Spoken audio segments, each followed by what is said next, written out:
Israel को Hamas के हमले की जानकारी 1 साल पहले से थी। फिर इजराइल ने अपने ही 1200 लोगों को मरने क्यों दिया?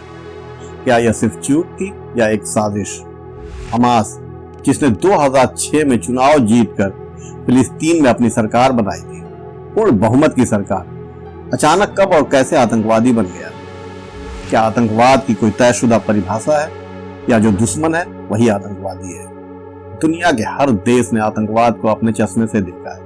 हर देश ने अपनी सुविधा के अनुसार आतंकवाद की परिभाषा बना रखी है। इजराइल जो समय समय पर आतंकवाद की परिभाषा को बदलता रहता है। मजे की बात यह है कि इजराइल हर परिभाषा के मुताबिक खुद एक देश बन जाता है, यहाँ तक कि अपनी ही परिभाषा के हिसाब से। आगे कुछ बड़े देशों और संस्थाओं की आतंकवाद की परिभाषा और इजराइल द्वारा गाजा पर की जा रही बर्बरता को उस परिभाषा के हिसाब से देखें। गाजा में जो हो रहा है वह कोई जवाबी कार्यवाही नहीं या कोई युद्ध नहीं है, एक सलीब है जिस पर मासूमों को चुन चुन कर लटकाया जा रहा है और दुनिया तमाशा देख रही है। गाजा में अब तक क्या होगा? 7 अक्टूबर 2023 हमास का हमला, हजारों रॉकेट इजराइल पर दागे गए, लगभग 1200 इजरायली मारे गए, सैकड़ों लोगों को बंधक बनाया गया। इजराइल के आयरन डोम की भी पोल खुल गई। कहा जाता था कि इसे कोई भेद नहीं सकता। पूरी दुनिया ने एक स्वर में कहा, Israel has the right to defend, मानो इजराइल को नरसंहार करने का लाइसेंस मिल गया। फिर इजराइल ने जो कुछ किया, इतिहास में इस बर्बरता की कोई मिसाल नहीं मिलती। 13 अक्टूबर 2023 हमास हमले के ठीक 6 दिन बाद आईडीएफ ने उत्तरी गाजा के 11 लाख लोगों को 24 घंटे के भीतर दक्षिण की ओर रफा चले जाने की चेतावनी जारी की। यह चेतावनी लीफलेट, टेक्स्ट और मीडिया के माध्यम से आई। जब लोग रफा की ओर जा रहे थे तो उन पर रॉकेट से हमले किए गए। रफा को सुरक्षित क्षेत्र कहकर भेजा गया। बाद में लगातार उन पर बमबारी और सैन्य कार्रवाई की गई। Al Ahli hospital, Gaza city. जख्मी मरीज हॉस्पिटल में इलाज के लिए परेशान थे। तभी इजरायली एयर स्ट्राइक ने एक क्रिश्चियन हॉस्पिटल अल अहली पर हमला किया, जिसमें 500 से ज्यादा बेगुनाह मारे गए। ज्यादातर शरण लेने वाले मरीज और बच्चे थे। हॉस्पिटल को ही उनका कब्रिस्तान बना दिया गया। उत्तरी गाजा, 31 अक्टूबर को इजराइल ने घनी आबादी वाले कैंप जबलिया रिफ्यूजी कैंप पर बमबारी की। दर्जनों इमारतें मलबे में तब्दील हो गईं। 100 से ज्यादा लोग मारे गए। नुसेरत और खान यूनुस, मध्य और दक्षिणी गाजा। सितंबर से जनवरी तक टारगेटेड हमले किए गए।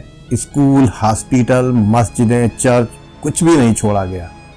लोगों को जबरन घर छोड़ने पर मजबूर किया गया। अल शिफा हॉस्पिटल पर सैन्य कार्रवाई। गाजा सिटी, हमास का बेस बताकर इजरायली सेना अल शिफा हॉस्पिटल के अंदर घुसी।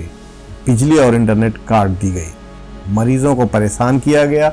नवजात बच्चों की इनक्यूबेटर में ही मौत हो गई। इजराइल ने जो सबूत दिए कि ये हमास का बेस था, वो किसी मजाक से ज्यादा और कुछ नहीं था। ये है वो सबूत।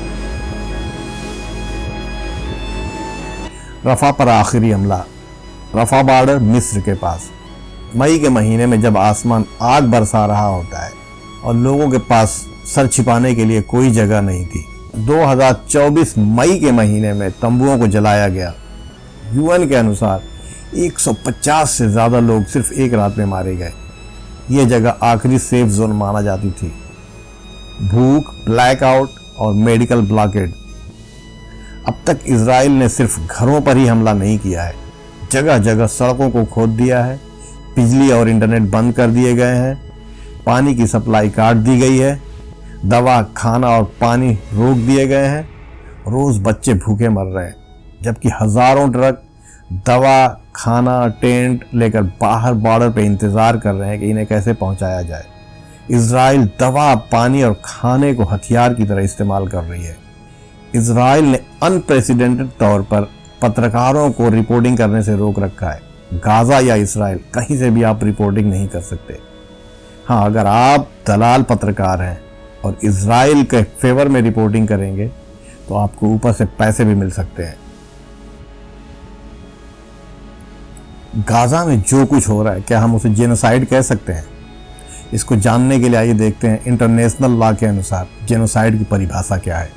संयुक्त राष्ट्र की 1948 की जेनोसाइड कन्वेंशन के अनुसार किसी जातीय, धार्मिक या राष्ट्रीय समूह को पूर्ण या आंशिक रूप से समाप्त करने के इरादे से किया गया कार्य जेनोसाइड कहलाता है। गाजा में लागू बिंदु: बच्चों और औरतों को निशाना बनाना, जीवन स्थिति को ऐसा बनाना कि समूह न बचे, मानवीय सहायता रोकना, जनसंख्या विस्थापन करना। अगर यह सब मिलाकर नरसंहार नहीं है तो फिर नरसंहार की परिभाषा को बदल देनी चाहिए। अब तक 60,000 से ज़्यादा लोग मारे जा चुके हैं, जिसमें 70% बच्चे और औरतें हैं। 92% लोग बेघर हो चुके हैं। मगर गाजा के मासूम बच्चों की सहानुभूति के लिए दुनिया के पास एक शब्द नहीं है। संयुक्त राष्ट्र, यूनाइटेड नेशंस संस्था बनी क्यों और कब बनी? दुनिया 2 खूंखार जंगों, वर्ल्ड वॉर 1 और वर्ल्ड वॉर 2 का दर्द झेल चुकी थी। अब एक ऐसी तंजीम की ज़रूरत थी जो लोगों को अमन की ज़मानत दे सके।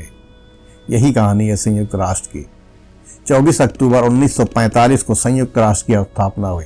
इसका उद्देश्य था विश्व में शांति और सुरक्षा, देशों के बीच दोस्ती और सहयोग, मानवाधिकारों की हिफाजत, गरीबी, बीमारी और अज्ञानता का खात्मा, पर्यावरण संरक्षण। इन्हीं मकसदों को आगे बढ़ाने के लिए UNICEF, WHO, UNESCO, WFP, UNHCR जैसी 100 से ज्यादा एजेंसियां दुनिया भर में फील्ड पर काम कर रही हैं। यूएन की वेबसाइट पर दिए गए आंकड़े के हिसाब से यूएन के ही 126 लोग गाजा में मारे जा चुके हैं। संयुक्त राष्ट्र खुलकर कहता है कि गाजा में नरसंहार हो रहा है।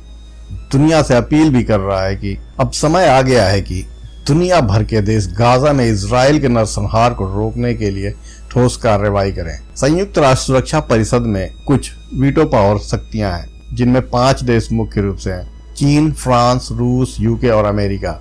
ये देश अंतर्राष्ट्रीय समर्थन के स्तर की परवाह किए बिना सुरक्षा परिषद के किसी भी महत्वपूर्ण प्रस्ताव को एक तरफा रूप से रोक सकते हैं या पास करा सकते हैं। कोरिया से Congo, Kashmir line of control से लेकर हैती तक ब्लू हेलमेट ने अमन मिशन संभाले, लेकिन वीटो सियासत ने कई बार इंसाफ रोका। इराक, सीरिया, फिलिस्तीन, यूक्रेन, लंबी लिस्ट है। संयुक्त राष्ट्र, यूनाइटेड नेशन की आतंकवाद की परिभाषा: नागरिकों को जानबूझकर नुकसान पहुंचाना ताकि डर फैलाया जा सके और राजनीतिक, धार्मिक या वैचारिक उद्देश्य हासिल किए जा सके। इस परिभाषा में 2 शब्द केंद्र में है: नागरिक और डर, जो कि गाजा में हो रहे नरसंहार में बंद आंखों से भी देखा जा सकता है। यानी यूएन के हिसाब से भी इजराइल एक देश है। अमेरिका, जो कि यूएन में एक वीटो पावर रखता है। अमेरिका ने इजराइल पर दबाव बनाने की बजाय यूनाइटेड नेशन की फंडिंग ही बंद कर दी। उल्टा यूएन पर ही इल्जाम लगा दिया कि यूएन की कुछ एजेंसियां मिशन से भटक गई हैं और अमेरिका के हितों के विपरीत कार्य कर रही हैं, हमारे सहयोगियों पर हमला कर रही हैं और यहूदी विरोधी भावना का प्रचार कर रही हैं। UNRWA, United nation relief and work agency पर तो हमास से मिले होने की और 7 अक्टूबर 2013 में शामिल होने का इल्जाम लगा दिया। अमेरिका ने इजराइल को सबसे ज्यादा हथियार सप्लाई किए हैं। हर साल पहले से तय $3.8 अरब के अतिरिक्त अमेरिका ने $14.3 अरब इस युद्ध के लिए इजराइल को दिए। 2000 से ज्यादा GBU-39 स्मॉल डायमीटर बम, आर्टिलरी गोला बारूद, 53,000 से ज्यादा 155 mm आर्टिलरी गोला बारूद। सीरिया हमले के बाद ट्रंप की टीम नेतन्याहू को लेकर चिंतित है। एक्सियोस को दिए एक इंटरव्यू में यहां तक कह दिया, पागल आदमी है, वह हर समय हर जगह बमबारी करता रहता है। यह नेतन्याहू के बारे में कहा गया। जिस दिन अमेरिका ने इजराइल से हाथ खींच लिया, अंतर्राष्ट्रीय अदालतों से नेतन्याहू को कोई नहीं बचा पाएगा। FBI USA की आतंकवाद की परिभाषा: पूर्व नियोजित, राजनीतिक रूप से प्रेरित हिंसा जो राष्ट्रीय सीमाओं से परे लोगों या संपत्ति के विरुद्ध गैर राज अभिनेताओं द्वारा की जाती है। इसमें अंतर्राष्ट्रीय और राजनीतिक प्रेरणा जरूरी है। यानी FBI के हिसाब से भी इजराइल एक देश है। गाजा को लेकर भारत का क्या पक्ष है, कुछ साफ नहीं है। नरेंद्र मोदी अक्सर अंतर्राष्ट्रीय मंचों पर अहिंसा और शांति की बात करते हैं। वो महात्मा गांधी और बुद्ध का हवाला देते हैं कि यह युद्ध का युग नहीं है, संवाद से समाधान और स्थिरता की बहाली, ये मानवता की पुकार है। बुद्ध की विरासत वाली धरती है।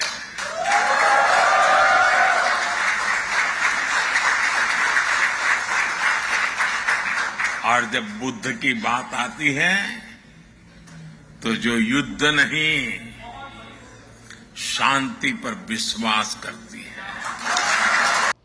भगवान बुद्ध ने हमें शांति का रास्ता दिखाया है।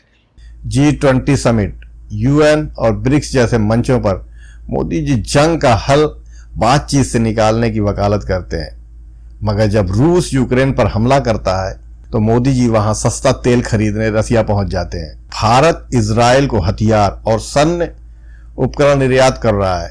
गन, रॉकेट्स, ड्रोन्स, पूरे दुनिया में भारत के इस दोहरे मापदंड से देश की बदनामी हो रही है। ब्रिक्स कंट्री ने इजराइल के खिलाफ ज्वाइंट स्टेटमेंट देने का फैसला लिया तो पहले तो खबर आई कि भारत इसमें हिस्सा नहीं लेगा, और इसी बीच मोदी को दुनिया ने ट्रोजन हॉर्स, एक वायरस तक कह दिया। Is that going to pose a big problem at the BRICS summit tomorrow? Yes, I think that India has been a problem, and for the BRICS, I think perhaps the major problem for the BRICS is India. India is an outlier. I don't want to exaggerate, but some people even say that India is a sort of a Trojan horse inside the BRICS. I wouldn't go that far, but I do think that Modi has shown some strange things from my perspective. How can he support Israel? How can he have a good relationship with Netanyahu when Netanyahu and Israel are doing what they're doing? What does that say about India? How do the Indian people feel when they see their president, their government, supporting a genocide in Gaza and supporting unilateral attacks? Not supporting, but silent on unilateral attacks against Iran by the US and Israel. BRICS से निकाले जाने की बात होने लगी। आखिर में भारत ने हिस्सा लिया और ज्वाइंट स्टेटमेंट जारी किया गया, जिसके मुख्य बिंदु थे सैन्य कार्रवाई की कड़ी निंदा, युद्ध विराम और वापसी का आह्वान, मानवीय चिंताएं और अंतर्राष्ट्रीय कानून, फिलिस्तीन का समर्थन और वैश्विक शासन। मोदी जी विदेशों में जहां विश्व शांति की बात करते हैं, भारत में आते ही का दंगाइयों को कपड़ों से पहचानने लगते हैं और इलेक्शन रैलियों में हिंदू, मुस्लिम, पाकिस्तान, कब्रिस्तान करते हैं। भाइयों बहनों, ये जो आग लगा रहे हैं, टीवी पे उनके जो दृश्य आ रहे हैं, ये आग लगाने वाले कौन हैं, वो उनके कपड़ों से ही पता चल जाता है। सुख चैन की जिंदगी जियो, रोटी खाओ, वरना मेरी गोली तो है ही।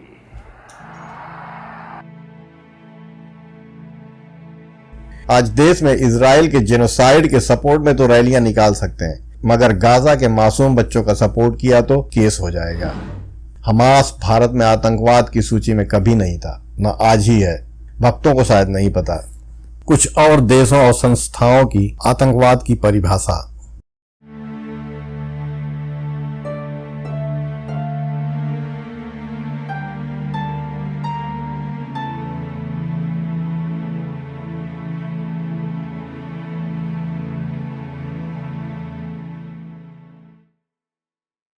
इन सभी के आतंकवाद की परिभाषा का मुख्य फोकस है डर और राजनीतिक उद्देश्य।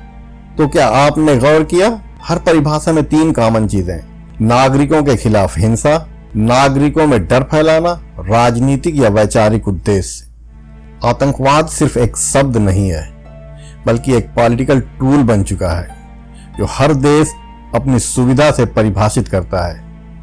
पूरी दुनिया की मीडिया बेशर्मी के साथ इजराइल की बर्बरता का बचाव कर रही है, मगर पूरी दुनिया में इजराइल की बर्बरता के खिलाफ प्रदर्शन भी हो रहे हैं और बहुत सारे देश इसे दबाने की कोशिश भी कर रहे हैं, मगर प्रदर्शन रोज बरोज बढ़ते ही जा रहे हैं।